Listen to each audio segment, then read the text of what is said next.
NC State under Dave Doeren has built to this point. If things go well for NC State, it's entirely possible that Dave Doeren's name is going to come up for the Nebraska job for a variety of reasons. One, it's the consistency in the program that he's been able to build up at NC State, putting guys into the NFL, etc. And this is not the first time that Doeren's name has come up for a job. He almost had the Tennessee job. Turned that down. Ole Miss, they were in conversations there. Didn't work out. Now, there have been pay raises that have come with these things, but he said no to Ole Miss. Things were a little bit different for Doeren back then, were they not? Well, he's in a different spot. You know, his family, his kids were younger at that point. And I also think he wanted Dave said today, he said his heart is here. Yeah. And I don't doubt him for a second that it is. I also think there's things he wants to accomplish as the NC State coach, and I think 4 years ago, he still hadn't done that. Mm-hmm. So I think he's putting himself in the best position for that. The wild card here is the money.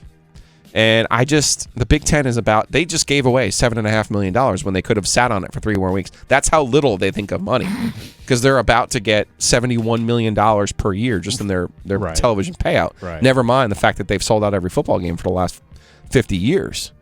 So Nebraska, Dave's current contract is for about $5 million per year at NC State. Nebraska comes in and offers you 8, 9. What do you do? I mean, it's going to be really hard to say no to that. And that's even coming from my position where if you go to Nebraska, you're probably looking for another job in 5 years. That's just kind of where that job is right now. Yeah, but you're probably looking at a 6 or 7 year deal where you're paying your kids at this point.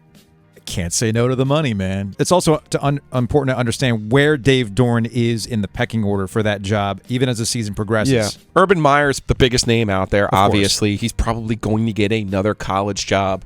He might look at that job and say, no, I don't think I can do it there. Yeah. He might look at that. Yeah. Matt Campbell's a guy at Iowa State who's done fairly well in the Big 12, but hasn't had a double-digit win season, hasn't quite had the breakthrough that they had hoped for. So we'll see. But he's considered to be one of the leaders. Should be able to recruit in that area, obviously. But if you can win at Iowa State, stands to argue you can win at Nebraska.